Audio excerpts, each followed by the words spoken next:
Netflix's new Avatar the Last Airbender show has a lot of changes. One of those changes is how my favorite character, the Princess of the Fire Nation, is introduced into the narrative. I have a few thoughts on the matter. How did this Don't flatter yourself.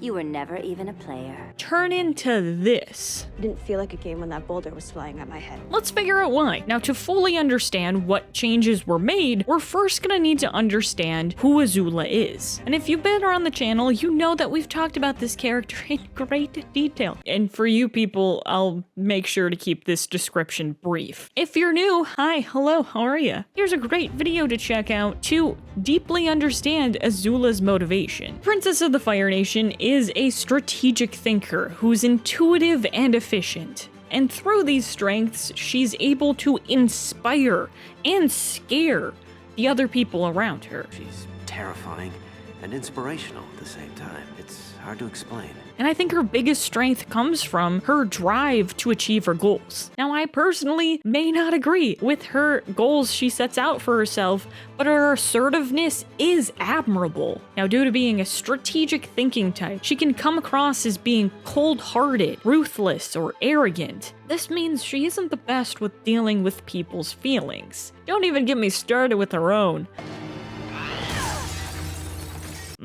Now, this doesn't mean that Azula is a cold-hearted snake or isn't empathetic. She clearly cares about her friends and Zuko. If she didn't, she wouldn't have been this upset when they left. She just goes about it in a different way. Azula isn't a touchy-feely type, so if you're thinking that she's gonna pat you on the back and say there when you're crying, you are mistaken. Her way of caring is more about taking action and finding the most efficient solution to others' problems. The biggest issue that Azula is dealing with and is still dealing with today is her internal conflict between her emotions and her determination to succeed. This is one of the reasons why she manipulates others rather than form long-lasting relationships. It's because deep down, she is a very vulnerable individual. From the short synopsis, you can see that Azula is a lot more than just an intense Fire Nation commander.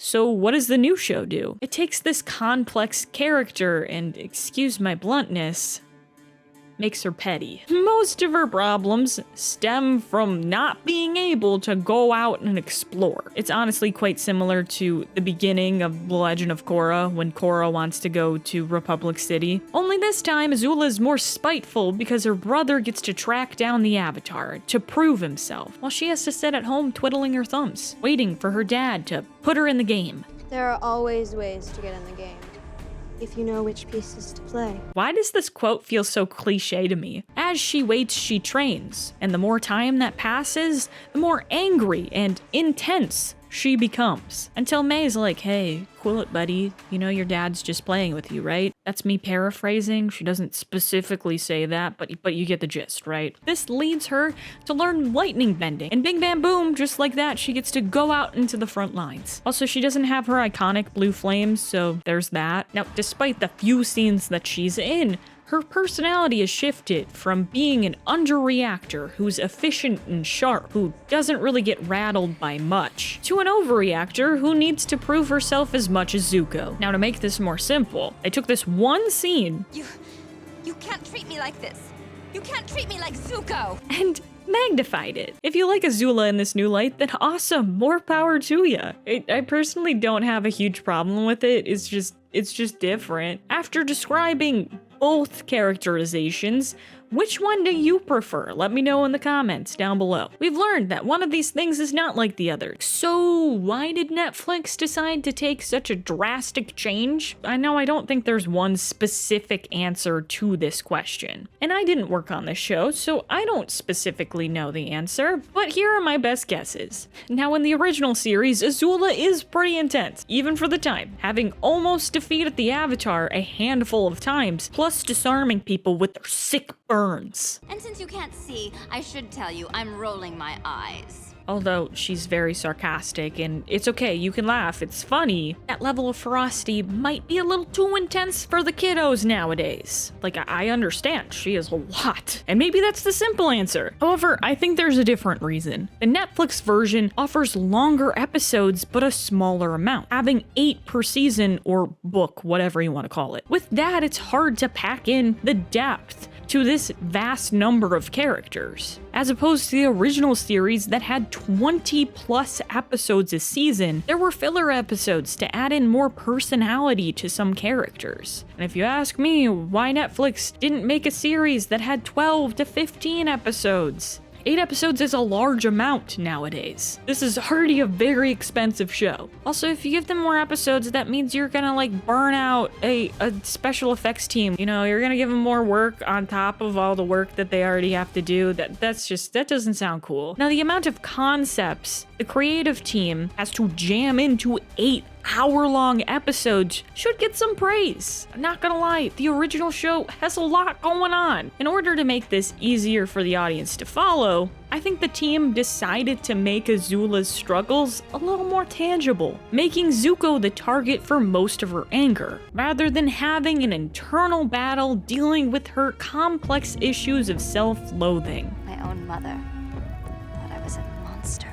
I swear, this girl could have her own show or miniseries. That's how complex she is. Now, the funny part is, Netflix already has a show that has a main character that's similar to Azula, that being Beth Harmon in The Queen's Gambit. Now, if you're gonna ask me, how come Netflix has one show that does a great job of showcasing a complex character and the other falls flat? Well, the main premise of The Queen's Gambit is centered around Beth Harmon's life and her obsession with becoming a grandmaster in chess. This new version of Avatar the Last Airbender is a grand overlook, with a myriad of different characters to keep track of, making it seem more like Game of Thrones, or if we're sticking with Netflix properties, The Witcher series. Ironically enough, there is a cunning and calculated main character named Yennefer of Vengerberg who gets treated in a similar way, stripping away her complexities for a simple story. Now, in both instances, I think the creative team, in my opinion, tried to copy the success of Daenerys Targaryen's arc in Game of Thrones. I'm mainly talking about her rise to power in seasons 1 through 3. I understand the appeal of doing so.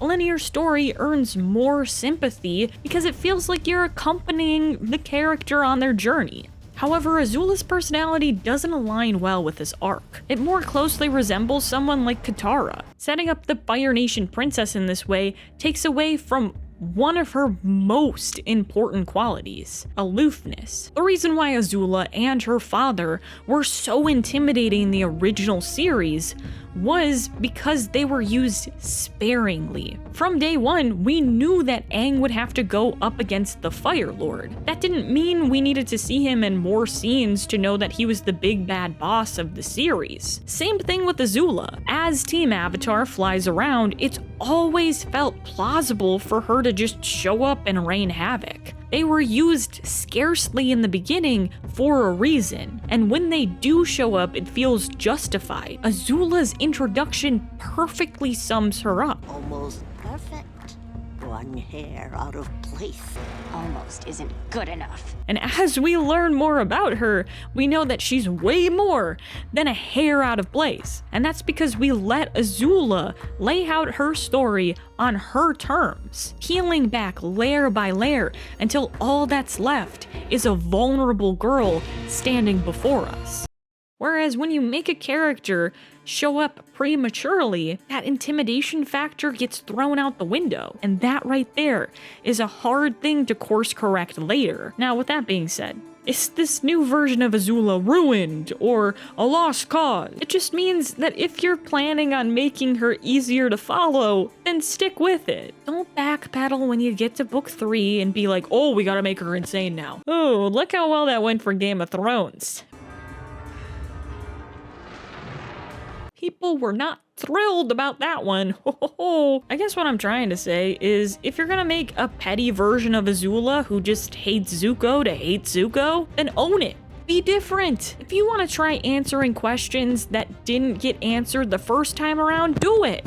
To me, it was kind of implied what Azula was up to in book 1, but hey, you gave us a new perspective and I gotta respect that. This new version of Azula is not my cup of tea. Maybe some of you watching agree, others may not care, but I wouldn't go as far as to say, oh my gosh, Netflix ruined this character. I'm not really frustrated with the direction they went with the character. I'm more frustrated that this keeps on happening. I see a lot of myself in characters like Azula and Yennefer, so to have their authenticity stripped away and defined as being too intense really doesn't sit well with me. Maybe that makes me question that I'm too intense. All in all, Azula is a character that I hold near and dear to my heart because I feel like she was the first character that truly got me as a person, the good and the bad. That's another topic for another day, and I don't even know if you're interested in me yapping about that, so But original Azula made me feel like I was less alone in the world, and if this new version of Azula makes someone feel that way,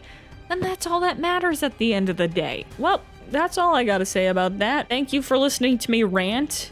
Sorry if it sounded petty. I wasn't intending it to. I'd love to hear your thoughts about the new show. If you're curious to know more about our dear friend Azula, then why don't you click on this video over here? Boom, boom, boom, boom, boom. I guess I'll see you when I see you next. All right, goodbye.